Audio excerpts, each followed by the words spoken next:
Bernard show અને mark ટ્વેઇન એ મર્મગ્ન હતા, બે ઇન્ટેલિજન્ટ ની બુદ્ધિમત્તાની ચરમસીમા પર બંને માણસો. અને એ માણસોએ એક વખતે વાત કરતા એવું કહ્યું, એક જ મુદ્દા પર એગ્રી થઈ ગયા અને એમણે એક સુંદર વાક્ય કહ્યું કે મને મારો દરજી બહુ ગમે છે. એમને હાસ્ય પ્રધાન અને હવાશથી કહેવાની ટેવ હતી. એમણે કહ્યું મને મારો દરજી બહુ ગમે છે. ત્યારે બર્નાર્ડ શોએ પૂછ્યું કે શા માટે?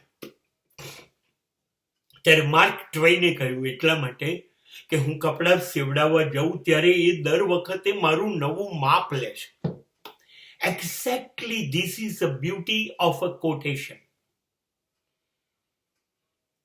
આપણે માણસને જૂના માપથી, જૂની ધારણાઓથી, જૂની માન્યતાઓથી માગીએ છીએ, માનીએ છીએ.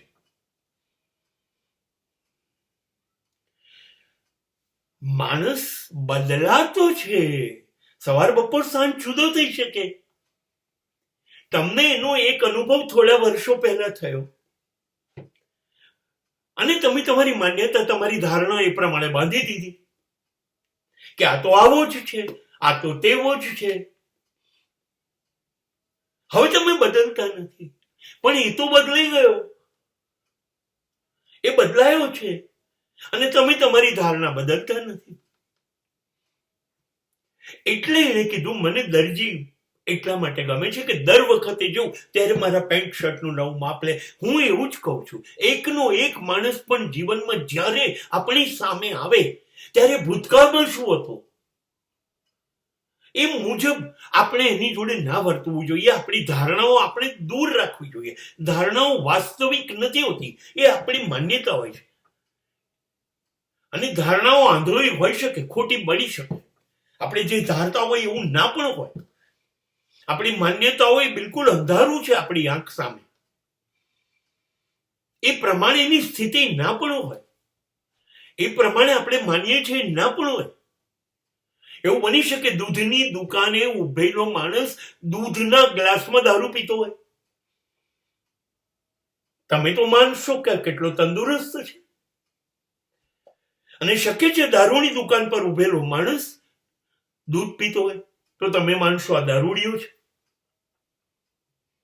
કોઈ એક સ્ત્રી અને પુરુષ ઉભા છે, બંને જણા વાત કરી રહ્યા છે, જિંદગી પરીક્ષા આવી રહી છે, કેવી રીતે કારકિર્દી બનાવીશું, શું કરીશું. તમે દૂરથી જુઓ છો ને ધારી લો છો બેની વચ્ચે એક લફરું છે. તમારી માન્યતામાં એ માણસો લફરાબાજ થઈ ગયા. હવે તમે એની જોડે એવું જ વર્તન કરશો, એવો જ વ્યવહાર કરશો.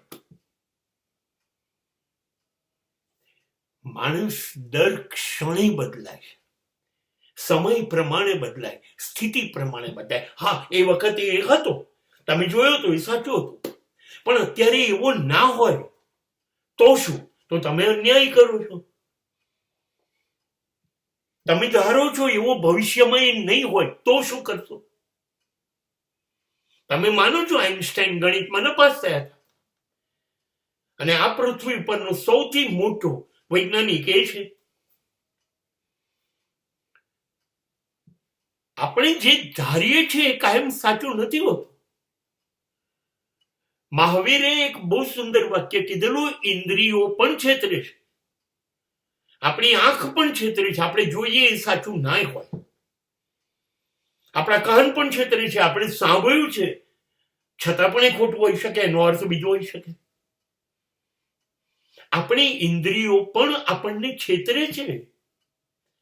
રાત્રે સુઈ જઈએ ત્યારે આપણે સેકન્ડમાં સ્વિટ્ઝરલેન્ડ પહોંચી જઈએ છીએ, ત્યાં પરણીએ છીએ, બાળકો થાય છે, બાળકો મોટા થાય છે, બાળકો રડે છે, મૃત્યુ પામે છે અને આપણે રડીએ છીએ અને જાગી જઈએ છીએ. આ બધું સેકન્ડમાં થાય છે, બધું આપણી જોડે જ થયું, છતાં કશું સાચું નથી. ધારણાઓ કાયમ ખોટી પડી શકે. You can not treat a person with your past experience. એનો ભૂતકાળ શું છે એ નામ આપો. એમ તો વાલ્મીકી એ લૂંટારો હતો. હવે તમે એ ઇમેજથી રહેશો તો વાલ્મીકી રામાયણનું શું થશે? હવે તમે એને લૂંટારો ગણો છો તો એને સીતાને આશ્રય આપ્યો, એને રામના 2 બાળકોને ઉછેર્યા. તમે એક જ માપ લેશો, એ લૂંટારો હતો. નહીં, ધારણાઓ, માન્યતાઓ કોઈના માટે આપણે વિચારી લીધી કાયમ સાચી નથી હોતી. ના ભૂતકાળના હિસાબે માનો નહીં, વર્તમાનમાં એ બદલાયો હશે અને શક્યતા છે આવતીકાલ ભવિષ્યમાં એ હજી વધુ બદલાઈ શકે છે.